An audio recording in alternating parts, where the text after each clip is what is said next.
John chapter 21.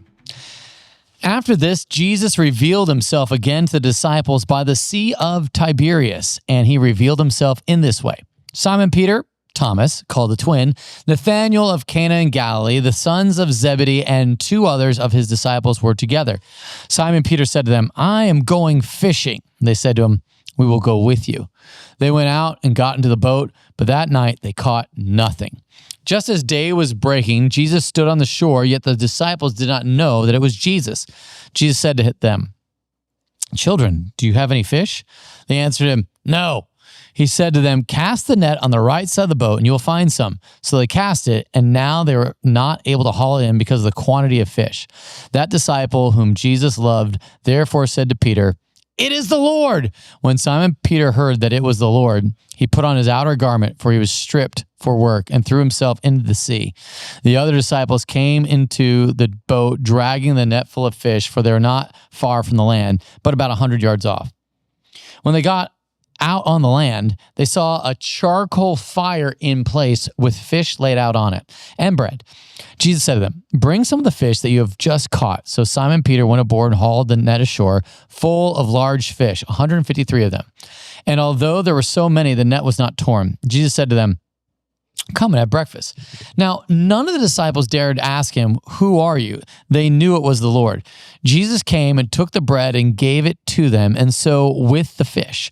This was now the third time that Jesus was revealed to the disciples after he was raised from the dead.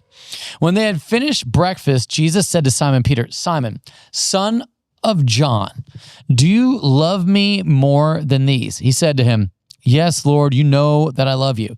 He said, "Feed my sheep." He said to him a second time, "Simon, son of John, do you love me?" He said to him, "Yes, Lord, you know that I love you." He said to him, "Tend my sheep." He said to him the third time, "Simon, son of John, do you love me?" Peter was grieved because he said to him the third time, "Do you love me?" And he said to him, "Lord, you know everything. You know that I love you." Jesus said to him, "Feed my sheep. Truly, truly, I say to you, when you were young, you used to dress yourself and walk wherever you wanted. But when you are old, you will stretch out your hands, and another will dress you and carry you where you do not want to go." This he said to show by what kind of death he was to glorify God. And after saying this, he said to him, "Follow me." Peter turned and saw the disciple whom Jesus loved following them, the one who had been reclining at table close to him, and had said, "Lord, who is that going to betray you?" When Jesus saw him, he said to Jesus, "Lord, what about this man?" And Jesus said to him, "If it's my will that he remain until I come, what's that to you? You follow me." So the saying spread abroad among the brothers that this disciple was not to die. Yet Jesus did not say to him that he was not to die, but if it's my will that he remain until I come, what is that to you?